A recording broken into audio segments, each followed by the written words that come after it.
Udah ini? Udah. Oke, sekarang kita wawancara sama Kemal Mukhtar.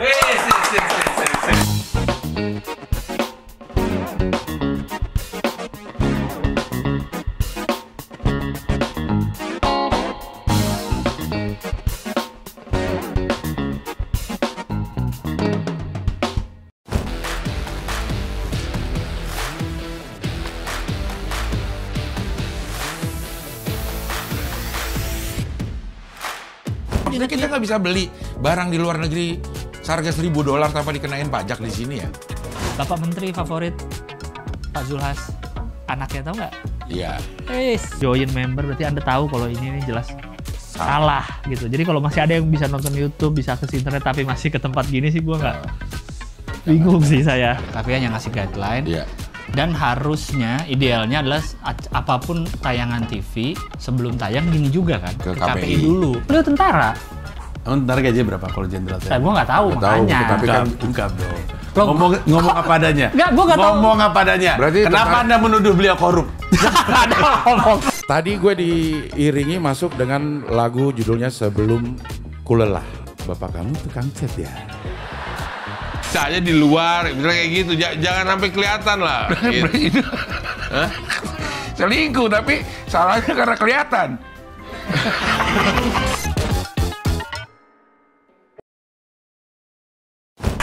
Dahulu Kemal Bunder. D strip H Kemal Bunder. Kemal Bunder, yoi. Waktu lo pakai nama Bunder, Iya. itu kan karena kondisi tubuh lo lagi itu. Benar.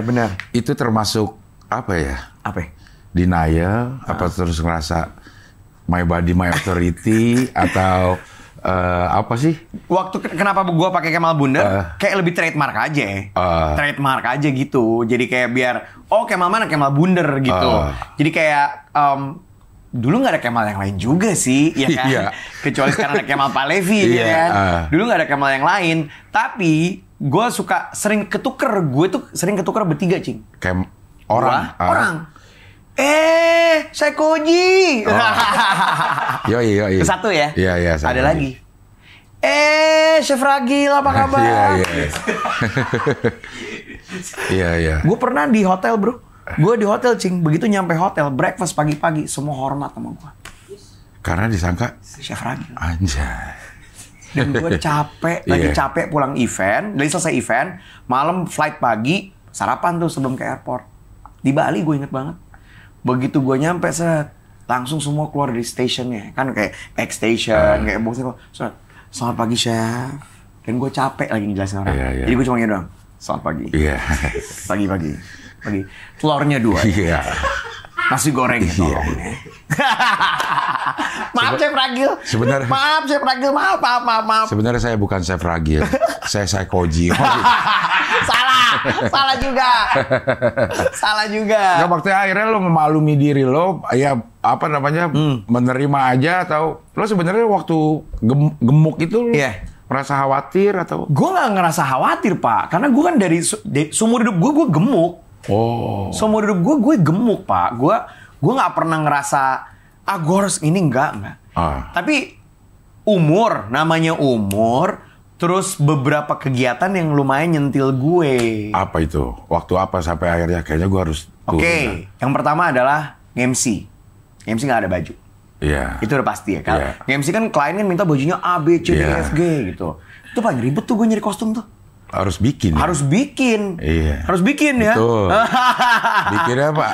Harus berhubungan bikin. dengan ini ya. Harus bikin. Mas Kemal, temanya kita itu Silver Millennium. Aduh, gue udah garuk-garuk kepala itu. Oke, temanya astronot, temanya bengkel, temanya racing. Terus gue kan suka ke toko, ke sewa-sewa kostum gitu ya. Andaikan badan aku, bajunya ada semua, tapi badannya lebar, nggak bisa. Itu satu. Selain baju-baju juga, gue nggak bisa beli baju di Indonesia. Karena nggak ada ukurannya. Nggak ada ukurannya. Jadi kalau mau ke Malaysia, Singapura banyak bule-bule kali di sana kan, jadi banyak ukuran gede. Atau gue ke Bandung, Cing. Di Bandung ada FO kan? Nah itu. Tapi secara kesehatan? Kesehatan aman-aman aja, nggak ada masalah. Gitu. Terus one day yang salah satu trigger gue juga, gue naik pesawat, bangkunya nggak bisa kebuka. Si bangku mejanya. Mejanya. Mentok, Pak. Jadi gue harus kayak gini. Makan dulu, Baru tutup. Itu tuh. Itu satu dua sign-nya bahwa gua harus apa? Kayak gue kayak harus nurunin berat badan nih. Sampai ketika gue kena sleeping apnea itu. Yang suka bangun tersendiri gitu. Bangun kecekek. Iya, bangun kecekek gitu. Bangun kecekek itu. Tapi itu memang ini apa namanya? Orang-orang gemuk akan mengalami itu. Itu gue nggak tahu. Itu Punya gue nggak tahu. resiko. Karena beberapa orang gemuk yang gue tanya, salah satunya ya trigger untuk kurus, sleep apnea juga. Iya. Lu udah pernah kena, Cing? Iya, gue suka. Gila, dan gue nggak tahu kalau itu adalah apa ya namanya, gangguan. Iya, gangguan. Gue pikir lagi mimpi aja kayak gitu. Tapi yang lu kenanya gimana? Kalau gue tuh parah banget, Cing. Gue nggak. Gue sampai kebangun aja. Abis itu udah nggak terasa apa-apa lagi. Kalau gue tuh sampai kebangun, sesek nggak bisa napas, air pun nggak bisa gue telan. Kayak ditolak ya di dalam ini. Iya.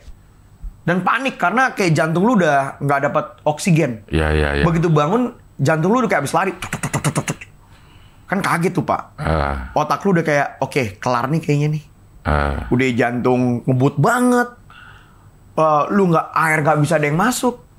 Kayaknya goodbye dah nih. Gitu. Tapi karena lu pelan-pelan, ada udara nih, ada udara. Baru bisa. Cuma kan panik, Pak. Iya. Itu sering, lo sering? 2 kali gue kena. Nah, yang kedua, bini bangun. Yang pertama dia nggak tahu. Yang kedua dia bangun, di situ dia langsung, udah, dibawelin sama dia, cari dokter deh, gini. Ke dokter jantung, kata dokter jantung cuma satu, turunin berat badan, udah. Itu, Pak. Tapi yang bener nurunin berat badannya. Nah, gimana tuh lo? Gue ke dokter gizi, gue. Jadi ini, makanan diatur? Makan diatur. Makan. Jadi 3J, Pak.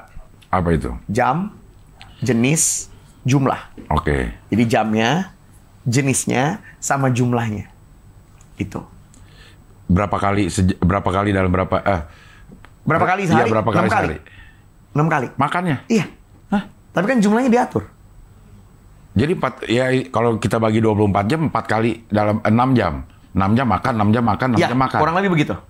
Tapi kan sama dia dilihat lu bangun jam berapa, aktivitas lu apa aja. Jadi semua orang punya yang berbeda-beda. Tapi most likely, gue yakin semua orang pasti akan dibagi 6 kali. Kalau berat badannya kan gue udah overweight banget ya. Berapa paling berat dulu? 120. Anjir, kayak ini kecepatan Yamaha Mio. 120. 120. Yoi. Gitu. Jadi gue emang udah harus professional help lah ibaratnya gitu. Iya. Itu dicek, kemudian dikasih porsinya, jamnya sama jumlahnya. Terus selama setahun konsisten sampai berat badan gue sekarang. Turun berapa total jadinya? Dari 120 sekarang gue 64. 56 kilo. Iya, satu orang tuh hilangnya. Iya, hilang satu orang ya, 56 kilo ya. Satu orang. Nah, itu butuh waktu berapa lama untuk sampai di 64? Setahun gue. Ini udah 64 selama berapa tahun? Dari tahun 2020. 2021 lah. 3 tahun nih udah 3 tahun. konsisten di 64. Di 60-an. Iya. 60 kalau gue bisa sampai waktu pandemi tuh gue stres 70. Oke. Turun lagi. Segini aja udah. Pengennya sih di 60, 65, 60, 65 segitu aja mainnya. Oh. Gitu. Olahraga apa? Dulu waktu nurunin berat badan jalan kaki. Kan kita nggak boleh. Ini knowledge yang gue juga nggak tahu ya. Dulu kan gue ngikutin aja, disuruh apa ngikutin ya. Kalau lo overweight, baiknya lo meminimalisir yang namanya pergerakan yang banyak benturan ke badan, kayak loncat-loncat gitu. Jadi disarankan sama dokter gue jalan kaki, tapi non-stop ya. Jadi kalau jalan kaki, non-stop. Selama? 1 jam. Nggak boleh ada berhentinya. Kalau lo berhenti, lo ulang lagi dari detik pertama. Oh, berarti bukan jarak ininya? Bukan. Jadi gue tanya sama dokter gue kan, tujuannya apa? Kalau lu olahraga lu bakar apa? Kalori kan suka gitu ya. Berapa kalori? Terus dokter gue nanya gini, ngapain lu bakar kalori? Ngapain bakar bensin? Kan lu butuh bakar lemak. Langsung, iya juga ya? Iya juga ya, gue bilang gitu. Kan lu ngapain lu bakar kalori? Kan lu butuh bakar lemak. Oh iya ya. Kan katanya kalau kalori yang nggak kepake berlebihan akan disimpan jadi lemak. Iya. Tapi kalau lemaknya udah kita bakar ya kan kita sebenarnya butuh lemak juga kan. Betul. Tapi kan pada saat 120 gue kebanyakan lemak. Betul. Nah si lemak itu yang harus dibakar, bukan bensinnya. Iya. Itu Pak. Nah pembakaran lemak terjadi pada saat jalan kaki. Santai itu. Santai itu. Lu cek aja bro. Udah ada kok Cing yang nulis banyak bikin video dokter-dokter dibilang jalan kaki. Ini meskipun ini disclaimer ya, ini kan gue based on result ya. Jadi gue percaya ini karena gue based on result. Dan banyak juga beberapa dokter yang sudah mengaku ini. Tapi ini sekali lagi, lu punya kubu yang mana bebas. No hate ya, no hate. Karena semua orang gue yakin badannya beda-beda. Ini works di gue. Jadi sekali lagi, ada statement. Walking itu the most underrated sport. Orang mandangnya sebelah mata, tapi impact-nya luar biasa. Untuk penurunan berat badan? Yes. Dan maintain. Lihat orang Jepang. Iya sih. Pada jalan kaki banyak. Asli. Orang Jepang parah. Lihat orang di Hong Kong. Pak, jalan kakinya Pak. Naik tangganya Pak. Gila. Jepang malah nggak ada lift lagi. Eskalator nggak ada kan. Jarang lu nemuin yang namanya eskalator. Gitu. Jadi jam jenis jumlah. Jadi gue juga baru sadar ternyata pemerintahan Jepang sendiri sudah mengatur yang namanya jumlah kepada masyarakatnya itu dari tahun 60-an, Pak. Jumlah makanan? Iya, porsinya. Lu udah pernah makan kok. Apa tuh? Bento. Itu, segitu tuh memang porsi yang cukup. Kenapa dibikin kotak-kotak? Supaya porsinya segitu. Exactly, Tidak Pak. bisa lebih. Exactly, betul. Gue baca itu. That's why pemerintahnya concern sekali ya. Makanya lu kalau ke Jepang lu ngeliat minuman kayak di vending machine. Vending machine mana? Lu ambil tuh es teh manis. Apa ada yang manis? Kagak ada, Bos. Kagak ada yang manis asli gitu. Karena mereka concern dengan health. Nah, udah gitu ditambah dengan makanannya mereka. Kenapa dibikin bento kotak-kotak gitu? Ya udah, buahnya segitu, nasinya segitu, lauknya segitu, ya segitu aja. Dia memang si pemerintahnya yang Gue bacanya begitu. Tapi begitu gue lihat dan gue beli bento di sana, oh emang iya sih. Buahnya sekian, nasinya sekian, proteinnya segini, dan udah dikotakin. Susu nggak dikasih dong? Itu kan zaman kita, Pak. Nggak minum susu. Pasal terima sempurna lah. Sekarang udah nggak ada lagi kan? Udah nggak ada. Sekarang menjadi porsi seimbang. Porsi seimbang, ya. Gizi seimbang, gizi seimbang sekarang. Iya. Itu. Lo ini diet pertama langsung berhasil atau sebelumnya lo pernah diet? Oh tentu tidak dong. Semua diet gue udah pernah. Diet karbo. Diet yang terkenal di Facebook, di Instagram. Zaman dulu diet di BBM rame. Apa kek? Semua gue coba. Diet air putih gue coba semuanya. Nggak ada yang nothing works buat gue. Karena mungkin case gue adalah gue nggak bisa nurunin. Gue kan bukan cuma nurunin 3-4 kilo. Iya. Kalau orang yang mungkin nurunin max 9 kilo, mungkin dia bisa adapt sama yang rame di sosial media dan lain-lain. Iya. Tapi kan gue case-nya beda. Gue harus nurunin banyak banget. Gitu. Udah percobaan diet keberapa tuh? Kalau lo... Maksudnya sebelum nemu yang ini nih, sebelum nemu yang dokter. 10 bisa kali ya. Buset. Semua gue coba. Tapi balik lagi ujung-ujung konsisten sih. Ujung-ujungnya konsisten ngelakuin satu hal. Dan lo beneran melakukan satu hal itu dengan benar gitu.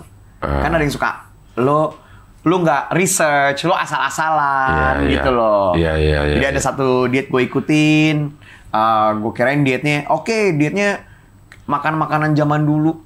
Jadi tidak ada yang diproses. Oh make sense nih. Lihat dong orang-orang zaman dulu. Semua badannya jadi. Ya kan? Bakar. Gak ada minyak zaman dulu. Kalau nggak bakar di steam. Rebus paling gitu. Paling enak bakar dong. Bisa steak dan lain-lain. Makanya buah. Pokoknya tidak diproses. Nggak kurus gua. Yang ada makin gemuk. Ternyata researchnya adalah orang zaman dulu sebelum dia makan kambing, sapinya apa yang dilakukan? Ngapain dulu? Berburu. Jadi dia udah jalan. Iya Pak. Udah bergulat dulu Pak. Kalorinya udah. Nyarinya bisa 2 jam. Jalan kaki. Nongkrong dulu. Halo sate sini. Gitu. So researchnya kurang dalam Pak. Begitu. Sekarang diet karbo nggak makan nasi gitu. pernah juga lo? Pernah gue. Tapi ternyata badan kita tuh butuh gula gitu. Badan kita butuh gula. Nah itu mungkin salah juga gue ngejalannya. Nggak makan nasi, terus jadi puyeng loadingnya lama karena nggak ada gulanya. Gitu. Itu Pak kurang. Salad, makan salad gitu. Coba makan salad terus. Ya salad lu kasih keju sama caos sama aja bos. Gitu. Jadi knowledge gue yang kurang research. Jadi kalau mau kurus diet, ya ke ahlinya lah gitu ya. Setuju gue. Jadi ntar akan disesuaikan dengan kondisi tubuh kita gitu. Lo mau kayak gimana? Mau gizi bisa, atau lo mau nge-gym juga bisa. Make sure tapi lo sama orang yang benar-benar kompeten. Itu. Gue percaya itu banget.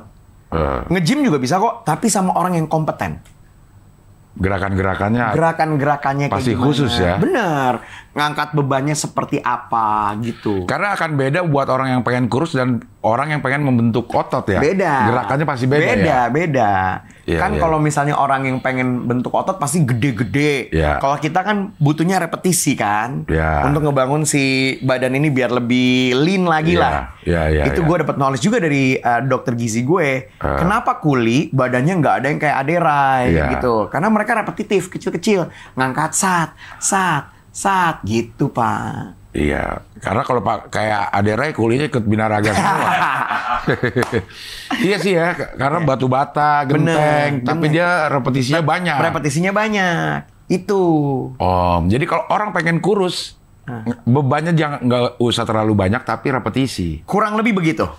Ya, tapi jangan lupa, kan ada tulisan six pack is made in the kitchen, katanya gitu. Di dapur permasalahan six pack ini. Ujung-ujungnya adalah makanan juga. Silakan tanya aja sama Aderai atau Om Deddy Corbuzier, tanya, mau nggak makanan sembarangan? Enggak pasti ya. Jadi kalau mau kurus, yang pertama konsisten. Baik makan yang diatur, sama olahraga yang diatur. Kalau gue pertama lu research dulu maunya kayak gimana. Mau ikut kubu yang kayak gimana. Yang nyamannya yang bikin happy, karena harus happy, Cing. Kalau nggak happy, lu stres. Iya. Ya, karena kita nggak ngomongin cuma seminggu, 2 minggu, apalagi yang overweight. Ya.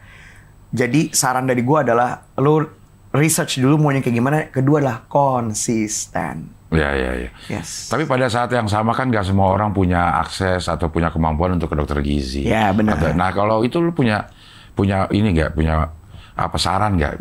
Ngeliat di mana yang bisa? Kalau gue kan saran gue cuman satu sih buat teman-teman semua.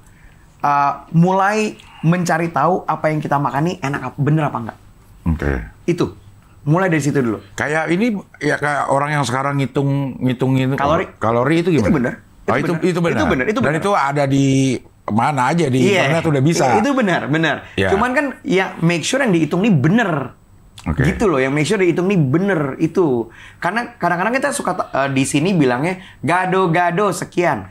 Tapi ini lu kan nggak semua orang buat timbangan. Iya. Gitu. Sedangkan kalau kata dokter gue gado-gado tuh kita kira sehat ya. Iya.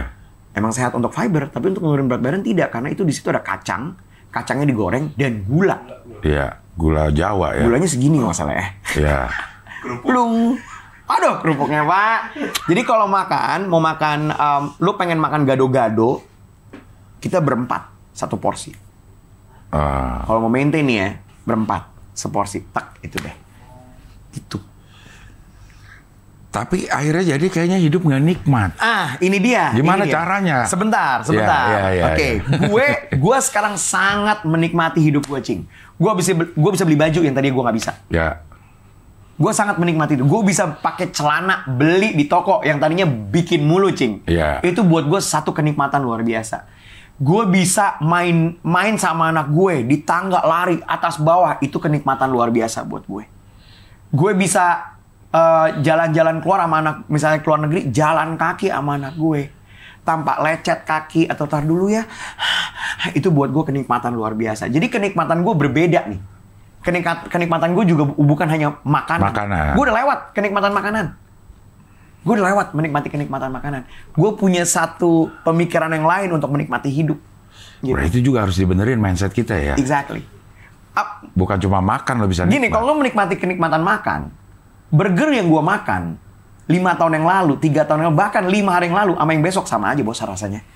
Bener nggak? Iya. Sama aja rasanya. Ya, Jadi buat gue kenikmatan udah berbeda. Kenikmatan adalah ketika gue bisa duduk ya di economy class, jadi nggak usah bayar mahal. Tapi gue tetap bisa, enak gitu kan? Ya. Pak, gue tuh pakai seat belt udah pakai extension, Tambahan bos. ya. Gue pakai extension, bos. Mintanya aja kayak gimana ya? Mbak. Mintanya. Mintanya aja dah. Iya. Gitu, Pak. Gue udah bisa sampai begitu. Jadi memang kalau kita pengen berat badan yang ideal, Iya. mindset kita juga harus kita rubah dulu ya. Kenikmatan lu udah nggak dinyinyirin sama orang. Idul Adha kemarin. Tiap Ya. Idul Adha. Iya. Lepas nih. Iya. Iya. Aduh. Nggak ada yang lain nih jokesnya. Gitu. Iya. Bener nggak? Jokesnya nggak ada yang lain nih. Iya. Ini doang nih. Tiap tahun. Iya. Nomor berapa? Ya elah, iya. nggak ada yang lain nih jokesnya nih. Gitu loh. Ya kan? Iya, Kayak iya. udah Idul Adha yang ke-10 nih kayaknya. Ya. Tahun. Gini Ya, tapi kok nggak mulu. potong-potong loh? Gitu loh. Iya. Jadi gue melewati, buat gue itu satu kenikmatan. Nah mungkin ya kalau memang kayak gini, mungkin memang yang pertama kali harus dicamkan ke kita gitu. Nikmat itu bukan cuma makan loh. Bukan cuman. Kita kadang-kadang takut kehilangan kenikmatan itu ya. Iya. Terus nggak mikirin bahwa kalau lo ketat dalam satu ini di makanan, lo bakal nikmatin banyak hal di luar betul. ini gitu ya. Bener. Gue dulu naik pesawat, nggak usah, mungkin 6 jam perjalanan kaki gue bengkak, Cing. Sekarang gue nggak bengkak. Gitu. Itu kenikmatan luar biasa. Gue lepas dari obat A, B, C, D, E, F, G, itu kenikmatan luar biasa, Cing. Iya. Mau sampai kapan obat dimasukin mulu, Cing, ke badan kita? Bener nggak? Iya. Gue bisa lepas dari obat. 4 obat aja gue lepas tuh. Boom, gue happy banget. Yang tadinya 4 dikali tiap hari. Lepas tuh semua. Kata dokter udah nggak usah lagi. Itu kenikmatan luar biasa. Karena gue nggak usah bayar obat lagi. Iya. Iya kan? Dengan menjaga pola makan. Iya. Gitu. Tapi untuk menikmati makanan yang diatur ini gimana? Nih ya. Jadi kalau kayak dokter gue juga termasuk dokter gizi yang alhamdulillah orangnya asik banget. Ketika gue lagi liburan pas gue nurunin berat badan, lu jangan diet ya karena lu butuh sehat jasmani dan rohani juga gitu loh. Otak lu juga harus sehat gitu. Ketika lagi liburan masa lu diet? Iya. Dokter gue tipenya slow banget, santai banget. Nah sekarang gue diajarin sama dia, lu boleh nggak makan padang mal? Boleh gue makan padang sekarang, boleh. Tapi Di langganan kapal. langganan dong. Iya. Terima kasih. Thank you. Iya. Nggak bilang nih. Sidak. Aman, Pak? Aman. Alhamdulillah. Iya. Boleh tuh makan gitu. Nah gini, jadi udah punya caranya. Contoh gini ya, misalnya gue pengen makan. Ganti lifestyle cara gue makannya. Itu simple. Dulu gue gini, nasi padang, gulai ayam, sama otak. Sekarang nasi rames, gulai, sama ayam aja udah. Satu lauk. Satu lauk. It's okay untuk maintain berat badan. Mau otak? Besok. Mau rendang? Ya besoknya lagi. Dokter gue bilang gini, mindset lo harus dirubah. Kenapa semua harus jadi satu lo makan? Iya juga ya. Emang besok otaknya hilang? Kagak, Dok. Gitu. Mindset, Pak. Mindset. Tapi kalau ada promo otak dan ayam. Nah, ini penting nih. Iya. Jadi menurut gue salah satu yang membuat orang gue nggak bilang orang lain nih, gue ya, membuat gue berat badannya naik adalah promo, Pak. Kak, gratis upsize. Oke. Iya. Kak, buy one get one. Oke. All you can eat, Kak. Beli 3 dapat beli 4 bayar 2. Iya, Oke. Balik mulu. Sekarang gue, Mas gratis upside. Nggak usah. Nggak usah. Kecil aja. Iya. Jadi emang mindset harus kita rubah. Mindset. Nggak usah di upsize. Bisa mentahnya nggak? Nah, diskon aja kalau gitu ya. Uangnya aja ya. Yoi. Mindset. Jadi balik lagi ke mindset.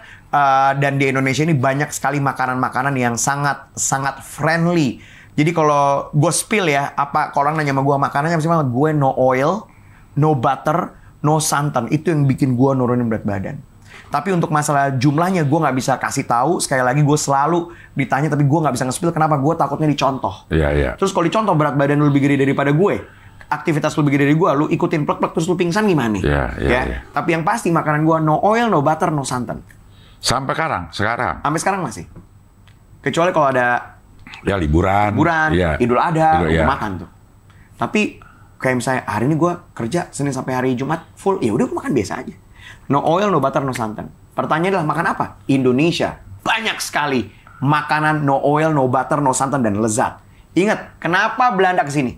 Untuk Bumbu. yang bikin enak bukan minyak bos, tapi bumbu. Apaan coba no oil, no santan, no ini? Soto, Iya sih. rawon. Tapi soto ada yang pakai santan. Ya soto ayam enggak dong. Soto ayam yang Jawa Timur? Lamongan. Yang Jawa Timur enggak? Rawon enggak usah. Yang bikin enak kan keluaknya, Pak. Dagingnya. Apa lagi? Rica-rica, dabu-dabu, bisa semuanya. Nasi goreng aja bisa. Wah, tapi nasi goreng nasi udah mateng ngapain digoreng? Ternyata banyak kalau mau. Ikan ya. bakar, sate. Nasi kapau, kan bukan saya yang makan. Iya.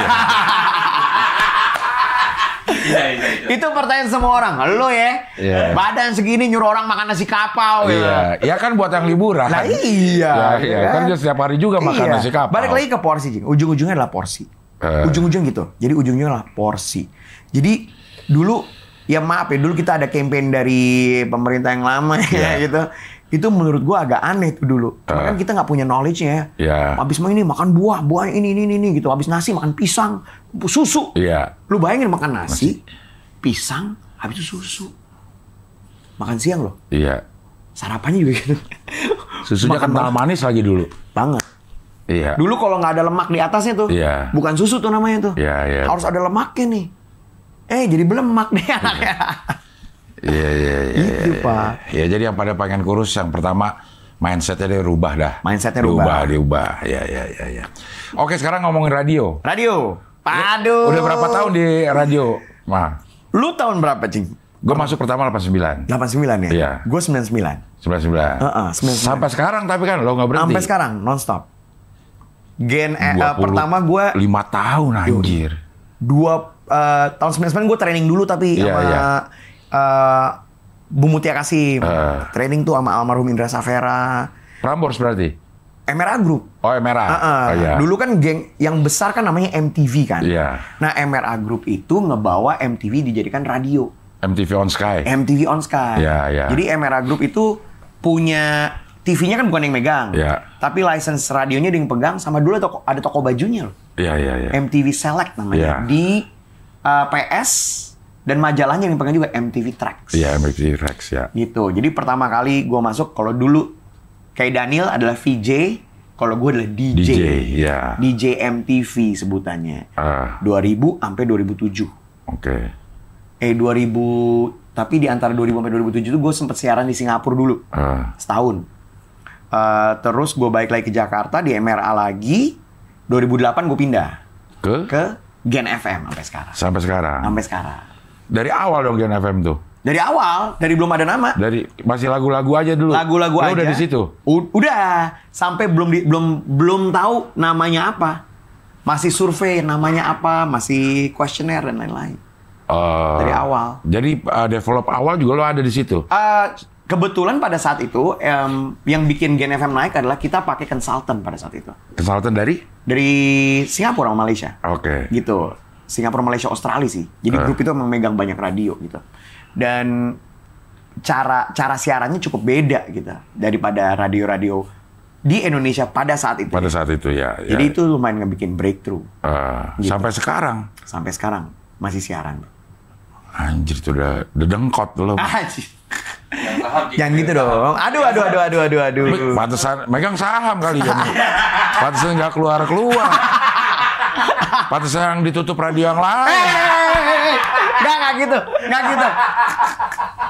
Tapi selain siaran lo manajemen masuk di Gen FM? Nah, gue tuh ditawarin terus untuk masuk manajemen, cuman gue nggak. Gue emang cuman pengen di pagi aja, develop pagi dan programnya aja udah. Gitu. Karena gue tahu di radio itu gue cuman pengen itu aja dan gue punya banyak keinginan dalam hidup. Yaitu salah satunya adalah kuliner dan education. Iya. Itu. Ya. Memang lu cuma pengen siaran? Cuma pengen siaran dan program tapi khusus buat gue doang. Iya. Dari tahun berapa lo siaran pagi yang di prime time lah? Yang pagi itu yang konsisten ya dari tahun 2007. 2007 tuh lu udah di pagi. Udah pagi. 2007. Itu Partner ganti-ganti. ganti-ganti. TJ Ada awal. Herlina dulu. Oke, ada Herlina yang itu yang ini infotainment. Ya. Ada Herlina dulu, terus TJ, abis itu sekarang Signorita. Tahu dong sekarang? Tahu. Siapa pemegang sahamnya? Yang di situ terus. Iya. Nggak. Bercanda. Iya. Bukan saya, bukan. Iya. Tapi saham ada. Enggak. Apa sih? Gue cuma punya apa ya? Sense of belonging aja. Iya. Gue punya sense of belonging terhadap radio itu yang menurut gue, I love radio. Dan gue juga udah minta pindah sih, Cing, ke radio yang lebih tua gitu. Iya. Karena kalau misalnya gue nggak pindah, Gen FM makin tua pendengarnya. Sedangkan kita, we need future market. Betul, kan. Gitu. Radio tuh memang pendengarnya itu pindah gitu. Iya. Kayak ibaratnya harusnya kayak zaman dulu tuh gue di MTV, harusnya pendengarnya dari MTV pindah ke Hard Rock FM. Dari Hard Rock FM mereka pindah ke Cosmopolitan gitu. Iya. Gitu, Pak. Ini kan awal tahun 99 2000 ya. Jadi penyiar radio itu kalau nggak cinta banget sama radio nggak bakal tahan. Nggak mungkin orang gaji 5.000, Pak. Karena secara pendapatan nggak bakal cukup. Nggak masuk. Tapi emang lu bisa segitu cinta sama radio tuh? Emang cita-cita jadi penyiar radio? Jadi dulu gue sering dengerin Mbak Becky. Iya. Kalau dulu kan kita pakai boombox ya. Iya. Becky Tumewu ya. Gue suka dengerin Mas Erwin. Iya. Terus dulu di Prambors gue suka dengerin siapa lagi? Mas Dado gitu ya. Itu gue pakai antena pura-pura lip sync. Gitu. Antenanya boombox. Yeah. Dia tahu kan boombox, mungkin Gen Z nggak tahu boombox nih. Intinya tape gitu, terus ada antenanya. Karena ada antenanya, gue kemaikin, kemulutin gini, sok-sok siaran. Gitu, Pak. Segitu cintanya gue sama radio itu gue suka banget. Jadi masuk memang bukan karena uang. Pada saat itu bukan, karena pertama kali tahun 99 kan gue kuliah. Kuliah nyari yang sambil kerja, money I don't need it yet lah, karena ya masih sama orang tua gitu kan. Iya. Jalan lama-lama ya alhamdulillah guanya bisa improve. Ketika kita improve di bisnis ini kan ya uang mengikuti dong. Betul. Nah, gitu lah, Pak. Iya. Tapi sampai sekarang bertahan pada saat radio mulai tutup. Ada kekhawatiran nggak lo radio Gen bakal tutup juga? Ada, Pak. Ada. Jadi gue juga gimana ya, kayak dalam hati juga ini kayak awalnya yang kalau kita ngomongin media yang awal tutup kan sebenarnya cetak dulu ya. Iya. Cetak. Dan kita udah dengar media cetak itu tutup dari sebelum COVID. Iya.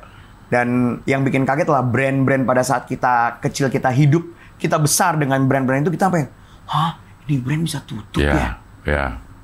Majalah-majalah ini yang dulu megang tutup. Bungkus, kantornya bye gitu loh. Will this happen to radio gitu? Will this happen to TV? Itu di otak gue di ujung ada tuh rasa ketakutan itu. Iya. Tapi di satu sisi kan gue sering datang ke conference radio, ada Asia, ada dunia juga. Gue ngeliat ada beberapa radio station, Cing, yang di negara-negara lain tuh udah mulai bangkit lagi. Akhir-akhir ini nih? Akhir-akhir ini. Jadi it's just a matter of radionya bisa nungguin nggak nih? Biar orangnya kangen lagi. Kayak awal TV masuk, radio juga dikhawatirkan akan hilang ya. Yes. Ternyata bisa bangkit lagi dan punya pasar sendiri. Makanya ada lagu Video Kill the Radio Stars. Ya. Itu. Jadi contoh ya, waktu itu gue presentationnya itu dari Australia. Dia cerita ketika digital masuk, semua digital. Lama-lama sekarang balik lagi. Terus gue liatin, kenapa orang dari digital platform dengerin lagu, terus pindah ke radio lagi? Karena nggak semua orang bisa bikin playlist katanya. Make sense? Iya. Tidak semua orang punya jiwa MD. Betul. Akhirnya mereka dengerin lagunya itu lagi, bosen. Radio lagi. Denmark, I think kalau nggak salah ya. Denmark. Terus Amerika udah kembali lagi. Kemudian Australia kemarin. Malaysia masih gede banget radio. Kemarin baru juga ngobrol, how's radio there? Karena Malaysia untungnya apa? Lu siaran dari KL satu negara yang denger. Iya. Itu keuntungan mereka. Kalau kita kan Jakarta doang gitu. Iya, Mereka lu mau siaran dari Kuching yang dengerin dari KL juga dengerin. Gitu. Iya. Kita kan juga pernah juga kayak gitu kan, satu di radio di Jakarta di relay berapa? Relay. Iya. Itu relay kan. Tapi kan relay harus satu grup, Pak. Oh iya. Ya kan? Kalau mereka enggak. Memang secara teknologi memungkinkan didengar oleh semua orang di negara itu. Kalau misalnya segede Indonesia gue nggak tahu. Iya. Gitu. Gue nggak tahu. Tapi kalau di Malaysia ya. Di Malaysia setahu gue begitu. Singapura juga masih rame radionya. Gue sempat tektokan sama temen gue di Singapura karena gue pernah siaran di sana. How's radio, how's the business? Still good, kata dia. Pantesan gue ngeliat di sana billboardnya radio itu masih di tengah kota, masih di Orchard segede-gede gaban. Iya. Bus-bus semua juga masih beriklan dengan radio. Ya. Gitu. Tapi pernah merasakan grafik turun nggak sih Singapura atau Malaysia ini radionya? Itu gue nggak setil itu nanyanya. Gitu. Tapi pasti mereka ngerasain disrupsi juga pasti. Iya. Disrupsi dari digital tuh pasti ngerasain. Iya. Kayak kita tuh masuknya podcast juga lumayan menghantam radio ya. Yes. Orang-orang ngobrol. Tapi gue dengar sekarang juga kayak Spotify udah mulai tidak ada kontrak eksklusif lagi. Nah, ada penurunan katanya gitu. Nah itu kembali lagi ke radio, dicurigai kembali lagi ke radio. Bisa seperti itu. Tapi gini, ini Cing, gue kan kemarin datang ke satu podcast conference di Asia, Cing. Gue datang, terus gue ngelihat bagaimana podcast di luar itu, wah gila sih. Gila, mereka hidupnya sustain-nya luar biasa. Ini kita coba analisa bareng ya. Ini yang ada di pikiran gue. Podcast itu kan luar biasa bagus. Tapi di Indonesia yang gue bandingin sama di luar, di Indonesia itu podcastnya isinya sama semua, Pak. Brandnya doang yang beda nih. Iya. Tapi kelompoknya sama. Iya. Ya, kelompoknya sama. Juga sama. Obrolannya sama. Iya. Udah, itu aja semua. Sedangkan di luar negeri, gue lihat tuh dari brand A, brand B, brand C, yang mereka presentasiin, lu tau gak, Cing, tentang apa? Podcast tentang steak. Aku bilang, emang ada ya pendengarnya podcast tentang dancing, Cing? Ya. Jadi sebegitu spesifik Sebegitu spesifiknya. Dan ada sponsornya, Cing. Ada pasarnya juga berarti? Ada pasarnya juga. Ada podcast tentang sport. Jadi balik lagi, ini tergantung pendengarnya. Nah, balik lagi, selain tergantung pendengarnya, tergantung dengan gimana negaranya. Ya. Setuju nggak? Ya, setuju. Itu aja. Konsisten juga harus diperhatikan ya. Yes. Lo mau diet, mau podcast, konsisten. Iya. Ini lari ke podcast nggak? Audio? Ini cuma di mirroring aja. Mirroring aja. Iya. Iya, gitu. Kurang lebih begitu sih. Kemarin gue liat, wow, kok podcastnya bisa tentang ini, tentang bisnis. Ya. Tapi bisa dapat sponsor dan lain-lain kayak gitu. Oke, kalau di radio, ya walaupun lo penyiar ya nggak ini, tapi kan lo pasti tahu ini apa traffic iklannya. Yes. Traffic iklannya. Mungkin lo pernah merasakan kesel banget banyak iklan yang ini sehingga nggak sempat ngomong. Betul. Ada masa-masa radio itu tuh kan. Iya benar. 2007, iya. 2009. Kita tuh sampai, aduh gila sebentar banget ngomongnya. Iya. Karena harus iklan banyak. Benar. Tapi sempat merasakan juga iklan yang nggak ada. Iya. Nah sekarang ada di posisi yang mana nih? Kalau di grup ini gue tidak pernah merasakan iklan nggak ada, Cing. Di grup ini nggak pernah ngerasain. Iklan ini, apa nama produk-produk? Adlibs, spot. Masih banyak juga? Masih banyak. Kalau di radio gue yang sekarang, alhamdulillah aman. Kalau radio gue yang dulu, Trax FM, wow. Wow, itu. Zaman dulu tuh. Di situ luar biasa sih. Kalau sekarang memang ya selalu ada gitu. Ada, ini nggak pernah. Jadi kayak misalnya gini, radio itu paling sepi, iklannya adalah setelah Desember, Januari lah. Iya. Januari itu paling sepi, karena semua brand planning dan lain-lain. Kalau di radio gue sekarang, Januari mah ada iklan, ada adlibs. Itu ada terus. Gitu. Jadi masih ada yang produksi spot iklan tuh masih ada? Masih ada banget. Gitu. Tapi mungkin sekarang gini, Cing, gue ngeliatnya.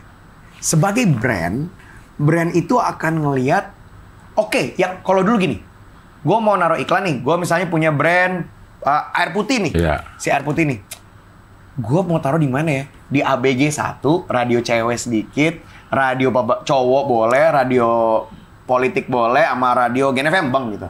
Sekarang gini kan, yang pasti-pasti aja deh. Di mana yang pasti? Ya udah Gen FM aja, boom gitu. Oh. Sekarang kayaknya mindsetnya gitu deh, Cing. Kalau dulu kan disebar. Iya. Hampir semua kebagian. Semua kebagian. Jadi setiap radio kita mendengarkan iklan Betul. yang sama. Jadi taruh di sini dapat, Ya, di sini ada, ya. di sini karena mereka pengen marketing. Oh sekarang udah kayaknya mereka oke ini buat siapa nih?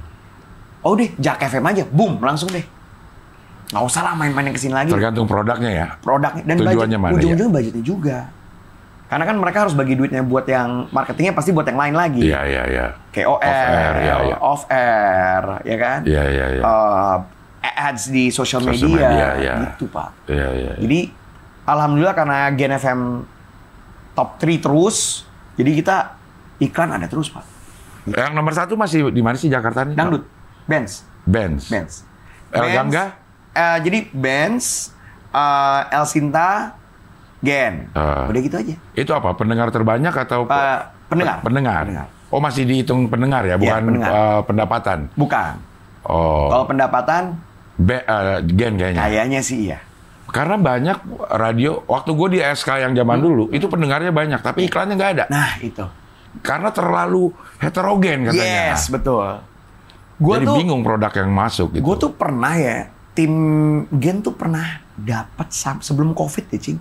Setahun tuh iklan kita, kalau gue nggak salah ya, karena targetnya waktu itu jadi 79 M setahun sebelum COVID. Sebelumnya berarti 65 kayaknya kita dapat. Banyak banget ya. Parah. Iya. Kita outing mulu. Karena harus subsidi sana sini ya. Itu belum. Itu belum. Itu belum. Iya. Yang radio baru itu pada saat sebelum pandemi. Oh. Pandemi. Pandemi beres. Begitu. Iya. Jadi sekarang yang di grup Gen ini ada 2. Tinggal 2 yang hidup. Gen dan Jak. Gen, Jak, yang full ya. Gen, Jak. Yang penyiarnya ada terus. Kiss kita ada Kak Ivi sama Kak Ujo pagi doang. Sama Aldo. Mustang cuman pagi. Hot lagu doang kayaknya. Hot lagu doang. Most Radio penyiar pagi doang. Sisanya lagu. Lagu aja. Gitu. Tapi ada iklan nggak? Nggak ada. Di lagu itu? Nggak ada? Nggak ada. Gitu. Si Gen aja masih? Gen sama Jak. Alhamdulillah. Di grup radio yang lain juga begitu keadaannya? Yang lo lihat? Yang gue denger sih begitu ya Pak. Ada brand besar yang juga baru tutup kemarin. Cuman kayaknya belum announce ya. Ada grup besar legend juga yang gue denger juga sekarang lagi struggling gila-gilaan. Gitu. Kalau menurut pemantauan lo, kalau memang ada optimis radio bakal balik, kapan baliknya? Dalam berapa lama dia bakal bisa balik lagi? Waduh. Kalau kan sekarang yang tadi yang gue bilang Spotify udah mulai tidak ada kontrak eksklusif karena mungkin pendengarnya juga udah pada turun. Dicurigai balik lagi ke radio. Butuh berapa lama kalau menurut lo?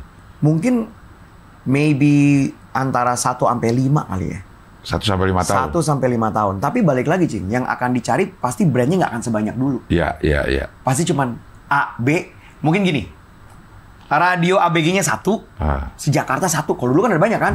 Mustang, Prambors, Trax FM. Iya. Apalagi tuh? Ada dulu, banyak. Indika. Iya. Kalau nanti menurut gua at the end of the day akan tinggal 1 buat ABG, 1 buat cewek, ibu-ibu, 1 buat bapak-bapak atau cowok, 1 news, gitu menurut gua. At the end of the day akan begitu. 1, sesuai marketnya masing-masing. Iya. Akan ada seleksi alam lah ya. Betul. Iya. Tapi kan harus dijaga dari sekarang biar si radio itu tetap ada pada saat terseleksi. Harus dibuild dari sekarang. Harus dibuild dari sekarang. Iya. Dijaga, di-maintain. Iya. Gitu, Ci. Mau jadi penyiar sampai kapan? Wah. Gue kan sekarang 43 tahun nih. Gue sih kayaknya sampai umur 50 masih oke gue. Iya. Masih pengen gue. Iya. Sampai umur 50. Paling nggak pindah radio ya di tempat usia yang cocok ya. Gue pengennya itu. Karena gue kasih nama brand gue, Pak. Iya. Ya kan? Kan brand gue harus lebih muda. Betul. Meskipun di bawah gue banyak anak-anak mudanya. Kan ada Okin. Iya, iya. Ya kan? Ada Patra. Patra, meskipun Patra juga nggak muda-muda amat. Iya. Iya. Ya kan? Ada banyak lah anak-anak muda di situ. Jadi, until the day comes ya, gue sih pengennya pindah ke radio yang lebih mature ya. Gitu. Karena di radio kan nggak bisa ngomongin anak, nggak bisa ngomongin kayak anak sekolah, rumah tangga itu nggak bisa. Padahal itu udah banyak banget ya. Wah, udah pengen banget gue ngomongin liburan. Kalau ini masih harus ngomongin liburan solo backpacker, backpacking gitu. Padahal gue udah nggak relate di situ. Gitu. Iya. Gue lihat juga di Instagram lo mulai jualan kelas. Itu apa sih jualan kelas maksudnya? Gue sekarang itu lagi jadi kincing. Gue mundur dikit ya. Pada saat pandemi. Banyak sekali UMKM yang ngirimin produk ke gue. Ngirimin produk, Kak Kemal promoin dong. Ya paham tujuannya apa, karena nggak ada kerjaan, mungkin mereka nggak ada pemasukan. Mereka bikin produk makanan, paling gampang kan pada saat itu minta dipromoin. Ya kok bahasanya endorse ya. Cuma pada saat itu ya udah kirim aja. Sampai gue naik 5-6 kilo gue. Makan dikirimin. Kak tolong dong. Ya. Nah ini sampai ke satu titik, Cing, di mana gue nyobain ada 2 produk. Ini selalu menjadi cerita gue, karena gara-gara emang sudah takdir nih kayaknya. Gue nyobain, enak, Cing, rasanya. Bener-bener enak. Dan gue kayak, ini hotel apa UMKM nih, gue bilang. UMKM loh, yang bikin. Order lagi. Begitu di order, besok datang. Lah, cepet nih gue bilang. Gue DM, thank you. Diprioritasin. Enggak Kak, nggak diprioritasin. Emang nggak dibeli. Oh, karena pandemi ya? Enggak Kak, sebelum pandemi juga begini. Buat gue itu nggak masuk akal. Karena enak, produknya bagus. Gitu. Oke. Kejadian juga sama brownies, Cing. Ada brownies yang datang ke rumah gue, enak, kurang lebih sama kayak yang di Bandung yang legend yang mereknya lu tau lah ya. Rasanya 11-12 lah. Tapi karena di UMKM mungkin ongkos produksi nggak mahal, nggak punya karyawan banyak, jadi dia bisa nge-cut cost. Jauh harganya di bawahnya. Gue makan sama istri gue, enak loh ini. Cuma dia nggak punya merek. Mereknya merek nggak jelas aja gitu. Bilang order lagi, sama. Langsung datang, iseng dong gue tanya. Kak, enak banget Kak. Penjualan berapa? 10 ada nggak Kak sehari? Boro-boro Kak. Paling 4 loyang seminggu. Gue yang, kok gitu? Masalahnya di mana nih? Gue coba mikir, what's wrong? Apa yang salah? Nah, di satu sisi otak gue sering sekali ke luar negeri, dan otak gue itu sering kayak sama batin gue tuh suka bete gitu. Contoh gue makan di Dubai, gue makan gorengan. Begitu gue makan, ini apaan sih gorengan begini? Orang pada ngantri, pada ngonten. Maaf banget orang Dubai ya. Lu belum nyobain yang depan Imperium. Bukan itu aja Pak. Itu bit by bit ya gue jalan-jalan. Gue ke Malaysia. Yang gue makan musangking. Ada musangking sama blackthorn. Bukan durian ya? Bukan berarti nggak enak ya. Sorry ya orang Malaysia. Enak durian lo. Tapi sih gue ngeliat orang yang datang ke sana. Turis. Semuanya ngonten, masuk YouTube, masuk ini gue liat, sampai di TV ditunjukin tuh YouTuber. Gue cuma ngeliatin doang, gila nih, promosinya gila banget nih, automatically free, semua orang ngonten bos, bule. Terus pas gue makan, gue nyampe sana, gue belum pernah Cing makan musangking, pesen deh yang paling enak musangking, terus orangnya bilang, you tourist ah, ya tourist, if you tourist you don't eat musangking lah. Apa dong gue bilang itu? Blackthorn. Apa? Blackthorn. Level better lah katanya. Oke, gue pesen. Gue makan, gue pesen dua-duanya Cing. Gue pesen musangking sama blackthorn. Kan brandingnya musangking kan the king of fruit. Iya kan? The king, rajanya. Ternyata itu ada blackthorn. Makan. Gue pas makan tuh nggak kayak nggak gini loh, kayak wow, gila enak banget. Biasa aja.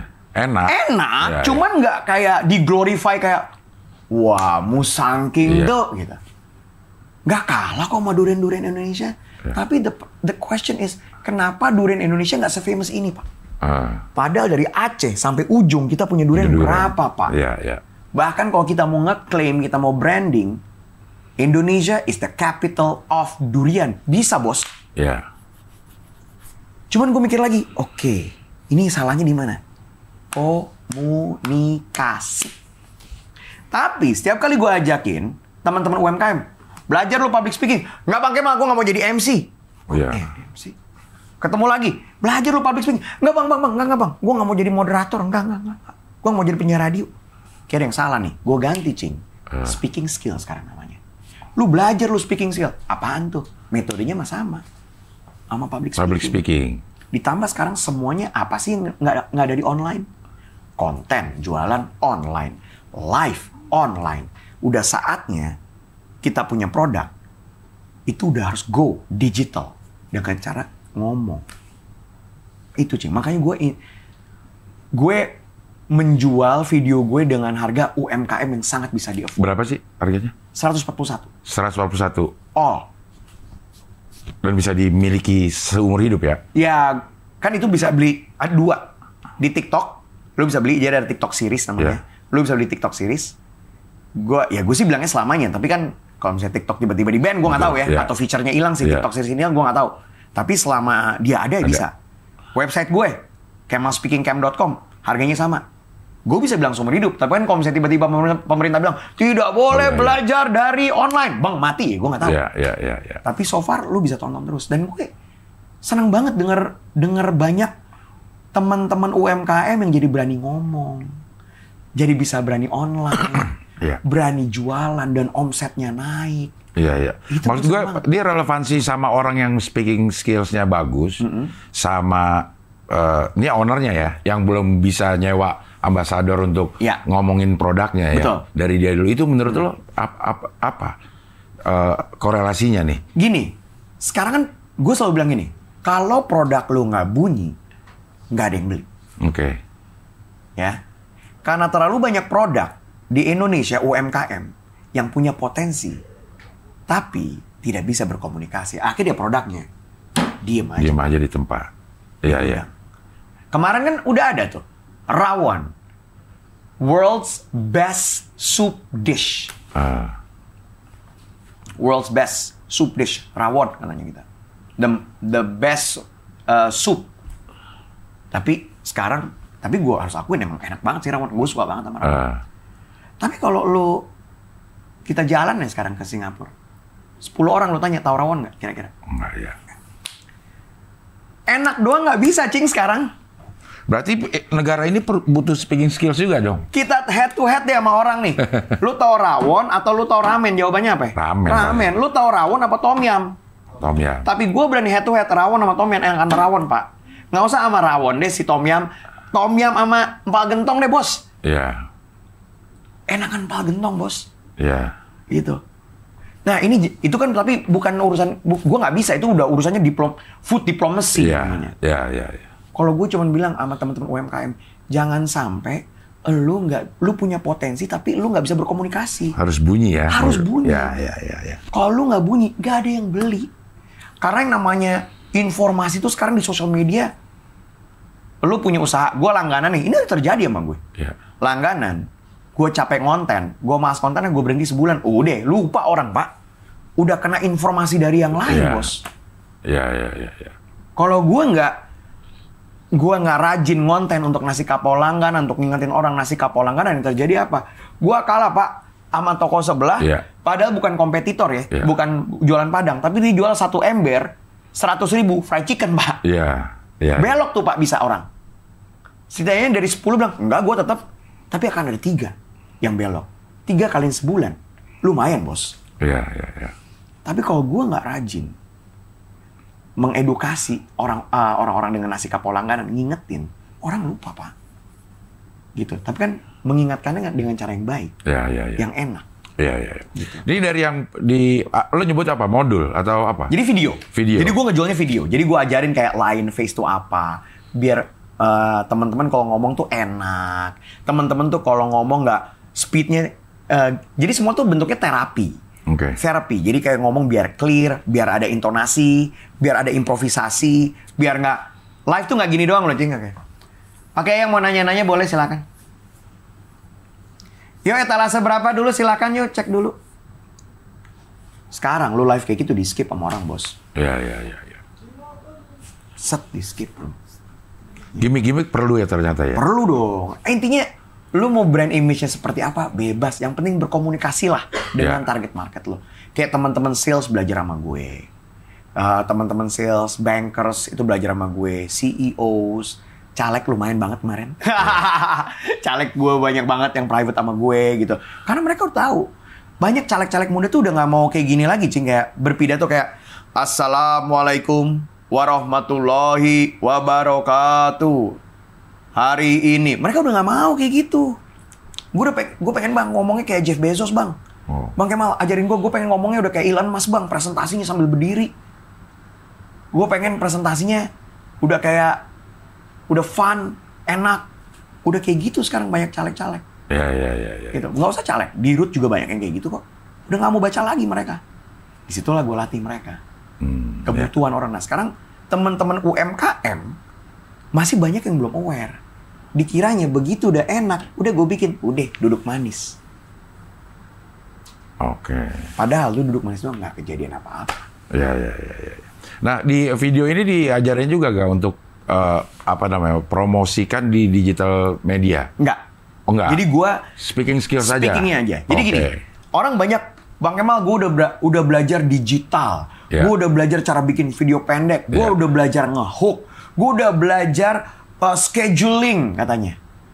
Oke, good. Di balik semua ini, apa jadinya kalau lu nggak bisa ngomongin produk lu depan kamera? Ya. Nggak jadi apa-apa bang, kelar gue bilang. Sama kayak kalau gue ke kampus beda lagi gue bilang. Adik-adik yang mau skripsi, gue bilang. Sebagus-bagusnya skripsi lo, desain lo, PowerPoint-nya, lo akan sidang. Laptop lo buat sidang pakai MacBook Pro harga berapapun. Tapi ketika ngomongnya, hari ini saya Kemal akan menjelaskan mengenai skripsi saya. Skripsi saya adalah tentang dampak public speaking terhadap SMA kelas 3 Bintaro. Kenapa saya... Udah gak... Kelar, bos. Ya. Kelar. Itu yang nguji juga udah males, Pak. Tapi kalau lu ngomongnya lebih enak. Selamat siang, Bapak Ibu semua. Perkenalkan saya Kemal.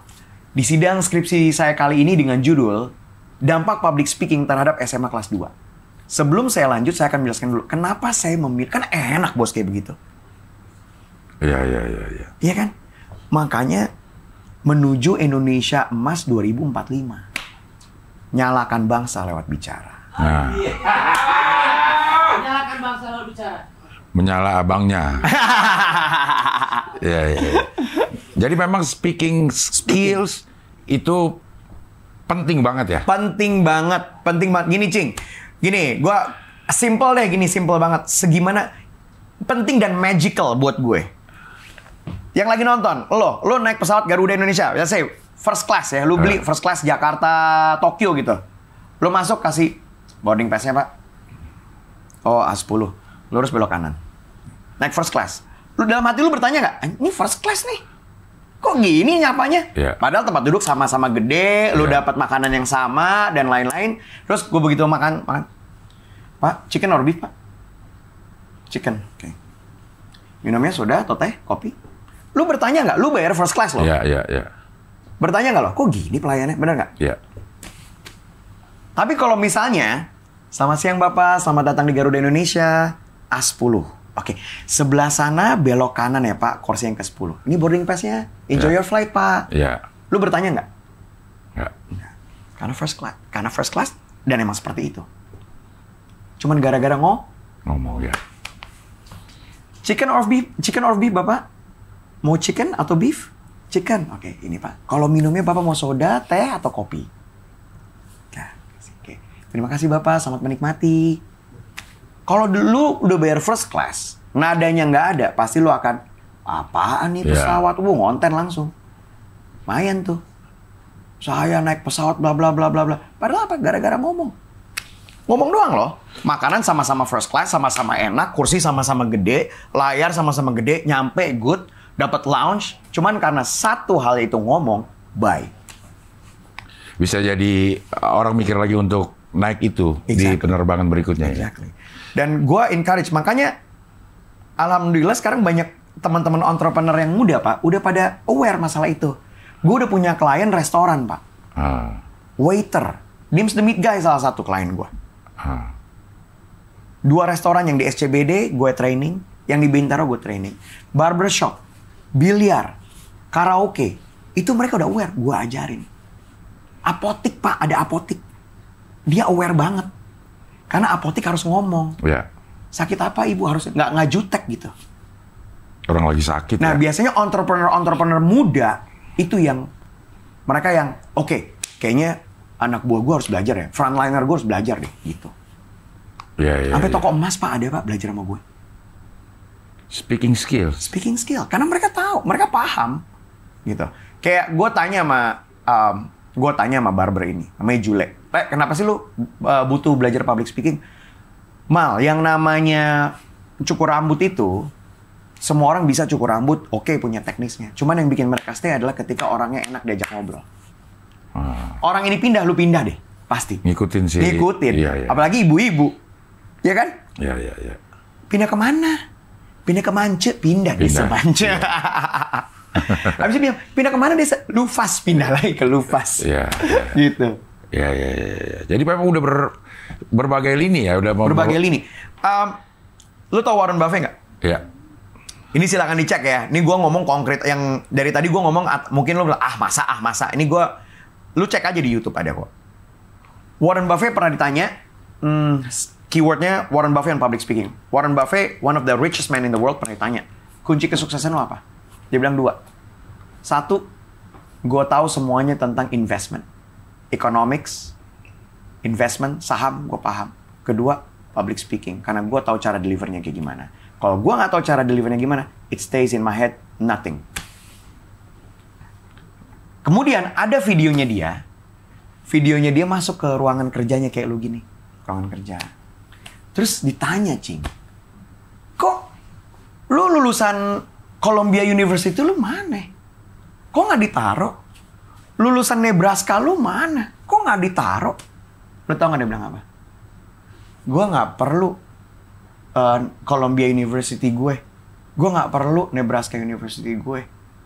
Sertifikat public speaking gue, Daniel Carnegie, ini yang membuat gue bisa sukses. Ini yang gue pajang. Public speaking, bos. Silahkan dicek. Jadi segitu pentingnya ya. Ada satu lagi kalau nggak percaya, namanya adalah Undercover Boss. Gue suka pakai contoh ini. Undercover Boss, silahkan di Google juga, di YouTube lah. Undercover Boss 7-Eleven. Jadi, lu pernah nonton Undercover Boss nggak sih, Pak? Dulu ada di Indovision zaman dulu. Zaman dulu banget tuh. Oh, yang bos pura-pura. Terus dia pura-pura jadi anak buah gitu. Nah, ini bagus banget sama public speaking gara-gara si owner ya. Ini ownernya Sevel. Ownernya Sevel kan bukan kayak ownernya Apple, ownernya Facebook yang terkenal kan. Jadi kayak siapa itu orang, kita nggak tahu gitu. Bukan someone famous. Jadi dapat report.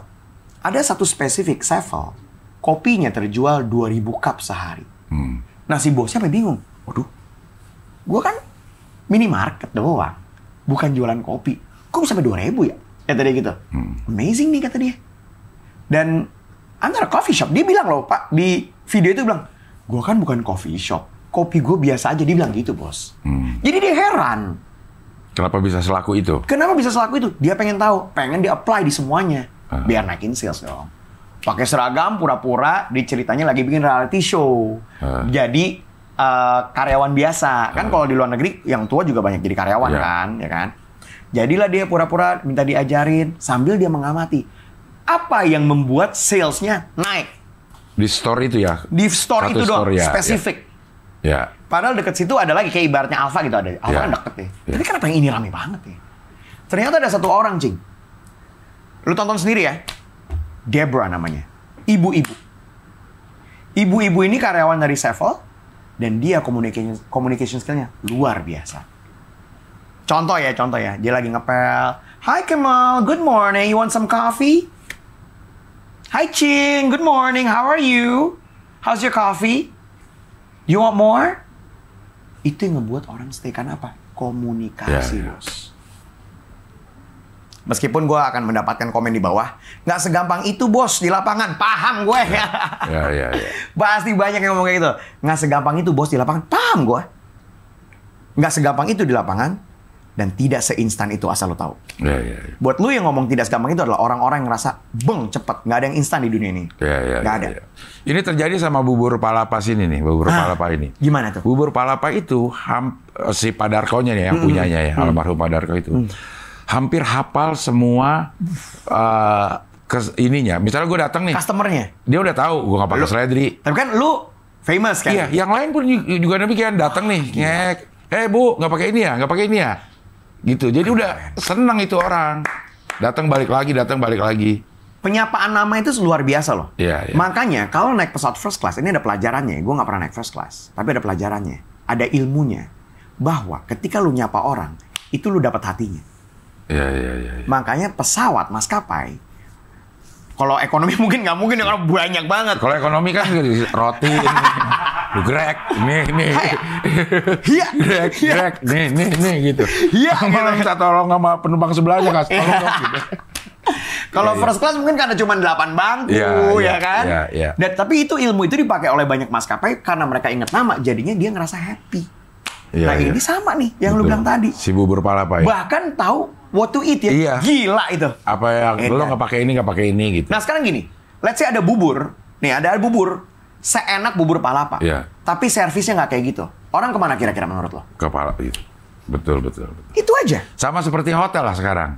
Udah ada welcome Pak Abdel. Padahal di TV ya. Iya, welcome Pak Abdel gitu. Tapi kita happy. Betul. Happy. It's communication. Nah bangsa ini kurang berkomunikasi, Cing. Karena kita, kalau gue mikirnya gini, kenapa sampai ada pertanyaan sama gue di semua podcast gue kasih tahu, kenapa bule itu Mas Kemal lebih enak ngomong? Karena banyak anak-anak ya, yang mereka mungkin punya bos-bos bule gitu. Mereka, kok bule kalau ngomong enak-enak semua? Apakah mereka belajar public speaking? Enggak, kalau menurut gue. Banyak juga bule nggak bisa.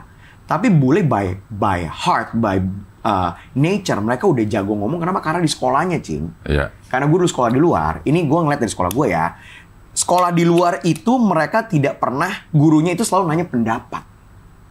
Cing Abdel, mobil, ini kita lagi ngebahas, misalnya saya gini ya, lagi pelajaran fisika, lagi ngomongin tentang mobil tenaga surya matahari gitu. Menurut Cing Abdel, mobil ini akan laku nggak masa depan? Pendapat, nggak ada benar, nggak ada salah. Lu jadi nggak takut kan, Pak? Iya. Dan sering sekali gue ngeliat, oh kenapa anak-anak jadi pada berani dari SMP? Karena, what do you think? Kita baca buku, kita baca sejarah, what do you think? Gitu. Jadi dia terbiasa ngomong. Makanya gue bilang, harapan gue apa? Dari kecil, dari SMA, Indonesia tuh udah belajar public speaking. Kenapa?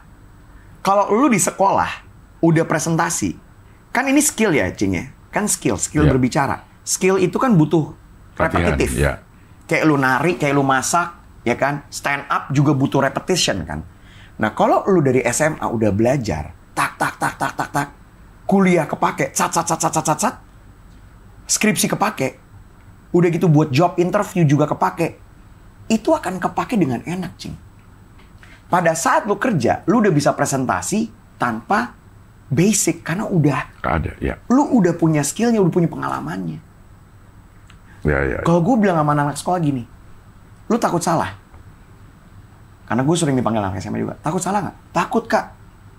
Kalau saya lebih takut salah di depan klien ketika saya kerja daripada saya salah di depan kelas. Salah depan kelas gue bisa ngulang, bos. Tapi di dunia kerja, salah depan klien nggak mungkin. Pak, sekali lagi Pak, saya ulang ya Pak. Nggak ada, bos. Opportunity lu hilang kelar deh. Makanya gue encourage anak-anak belajar public speaking atau speaking skill dari kecil. Ya. Nah di video lo ini apa spesifik untuk satu kalangan atau sebenarnya bisa buat semua? Semua.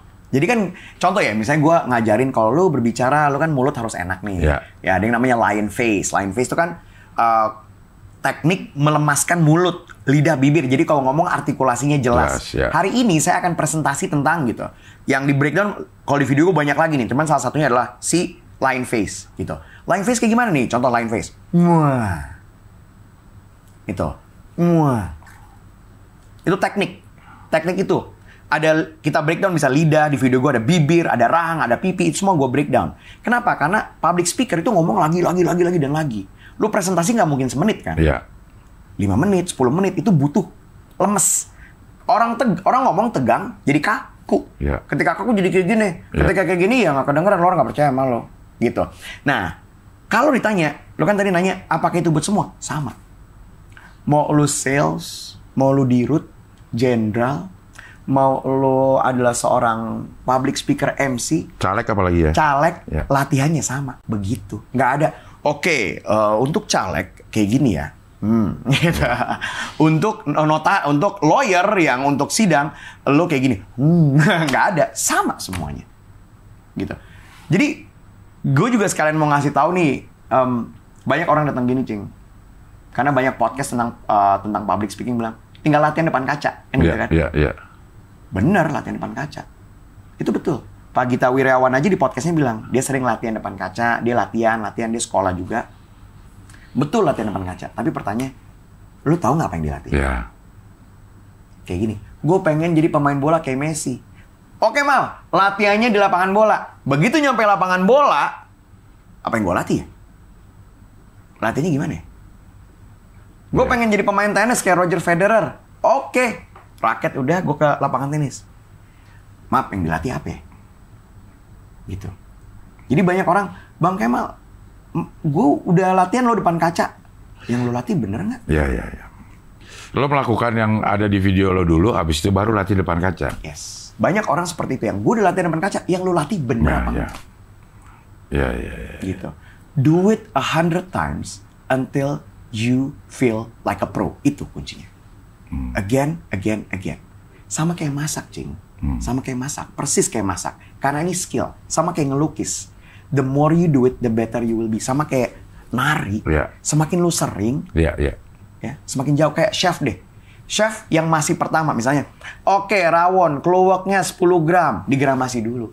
Tapi kalau udah pro, kurang. Tas. Udah gitu. Karena mereka repetitif. Ya. Itu yang bangsa ini butuhkan. Ya. Speaking skills juga harus Gue jadi ingat waktu pertama kali gue di radio nih, ada namanya Pak Temi Resanpura nih. Dia ngomong ternyata relate banget sih ini.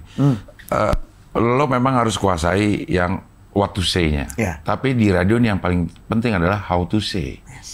Gimana lo cara nyampainya, lo udah jago, lo tahu jokes-nya ini lucu, tapi begitu lo deliver-nya nggak bagus, percuma katanya. Tonton film King's Speech. King's Speech ya. King's Speech itu yang main siapa ya? Pokoknya tentang kakeknya Ratu Elizabeth yang dia harus mimpin perang. Zaman dulu mimpin perang kan lewat radio kan, untuk motivate. Tapi motivate-nya I, the King, yang nggak termotivasi dong. Dia latihan, Cing. Nah di situ ada coachnya kayak gue, tapi zaman dulu, jadi belum tahun 50-an apa 40-an. Lu tau, kalau gue kan pakai line face tadi ya. Kalau di film itu lu silakan tonton, lu tau nggak Raja disuruh ngapain?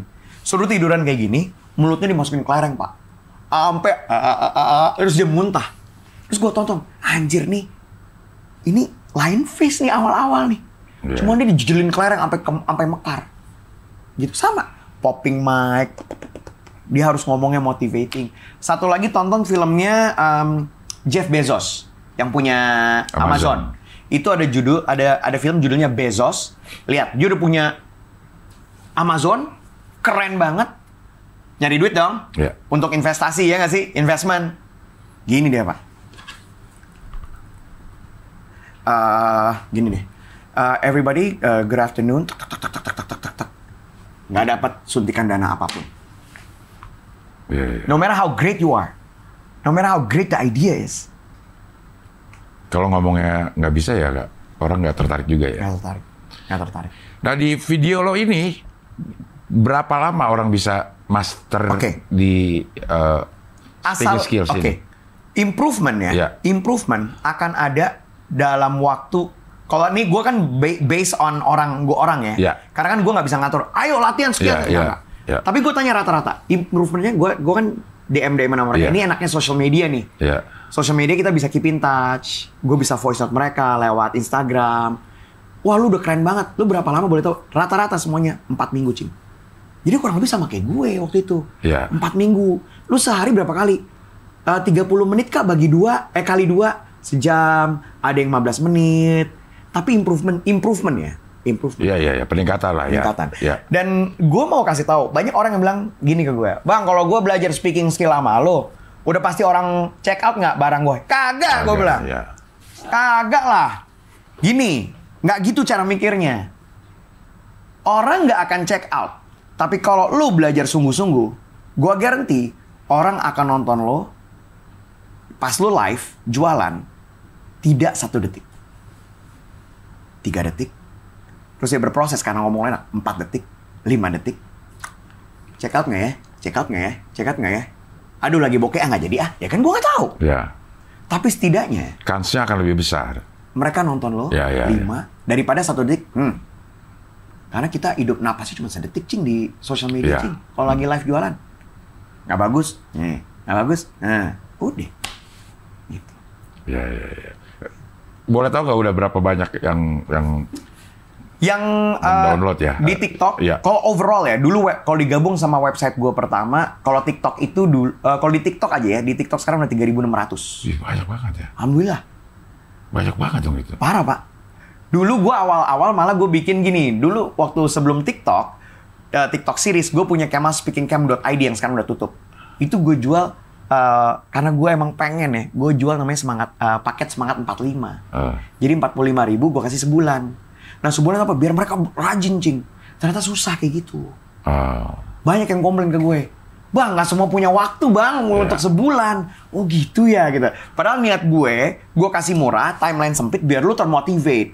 Sebelum ini expire. Kalau digabung sama itu total mungkin mungkin ini yang ini 3, mungkin 5.000-an lah orang udah beli. Banyak dong itu. Alhamdulillah. Gitu. Nah sekarang hanya di TikTok atau? Sekarang ada di TikTok series ya. Jadi kalau ke profile gue ada TikTok tulisannya series, atau di profile gue juga ada yang namanya kemaspeakingcamp.com. Di situ bisa di-download ini. Dibeli download ya? Download nggak bisa. Oh nggak bisa? Lu tinggal akses kayak lo nonton Netflix. Gitu. Di-download nggak bisa. Jadi kalau lo mau ulang ya lo masuk ke situ lagi. Masuk situ lagi ya, tonton lagi. Karena akan kebuka. Akan kebuka. Kalau lu nggak beli, akan kekunci. Tinggal buka, tonton. Kalau yang di rumah, lu sama kakak lu tontonnya berdua. Bertiga, bahkan Bang izin nonton berempat, sok nonton berempat. Gue cuma minta 1, jangan lu pakai nobar. Jangan lu perbanyak, gue itu aja. Lu sekeluarga nonton, go ahead. Dan lucu loh, Cing, pada minta izin sama gue. Seneng banget gue. Bang izin Bang, gue boleh nggak nonton berdua sama adik gue Bang, tanpa bayar? Go ahead. Tapi dipakai bilang sama adik lu ya. Biar berkahnya bareng nih, gue bilang. Gue bilang gitu. Nggak like segala macam udah nggak masalah karena lo pakai kalau di TikTok aman lah karena dia punya platformnya udah bagus. Nah kalau mau nonton di lo di .com. Kalau misalnya mau laptop itu pakai .com. Nah .com itu so far sih nggak ada yang komplain ya. Nggak ada yang komplain. Gue udah punya tim dan vendor yang insya Allah aman. Insya Allah aman. Karena kenyamanan itu juga perlu ya. Pembayaran yang mudah, gue bisa pakai Kris, pakai GoPay, udah bisa semuanya, pakai virtual account bisa. Alhamdulillah so far nggak ada yang komplain. Oke, Kemal speakingcamp.com. Campnya tuh camp pakai P. Berapa harganya? 141.000 selama website itu ada, lo bisa akses terus. Itu udah gue hitung, Cing. Berapa harganya? Oh gini, kan ada 7 video, 141. Video gue mah kopi susu gula aren aja, malah kopi susu gula aren. 20 ribuan berarti satunya ya. 20.000 pas. 20.000 koma lah. Oke, Kemal, terima kasih ya. Thank you. Banyak banget sharing-sharingnya. Gua yang thank you, terima kasih. Terima kasih. Yoi. Mudah-mudahan nanti kita Lion Face. Kita ngomongin semua di sini ya. Lion Face. Berkah terus, sehat terus, banyak manfaatnya buat semuanya. Terima kasih. Oke, sampai ketemu lagi di wawancara dengan tamu berikutnya. Mantap.